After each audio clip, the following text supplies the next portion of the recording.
Hello, hello. Dahil birthday ni Amo, magro-roast tayo ng beef. So, heto siya. Marinated na yan overnight. Ang nilagay ko lang dyan ay black pepper at saka asin. Tapos yan, tinali-tali ng ganyan. So, i-roast natin siya. So, ayan, ilalagay natin sa oven. Tapos, temperature natin 105 degrees.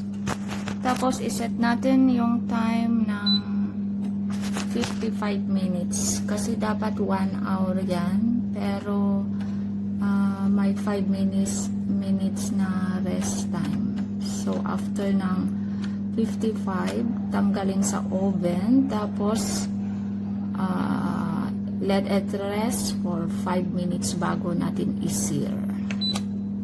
So, that's all.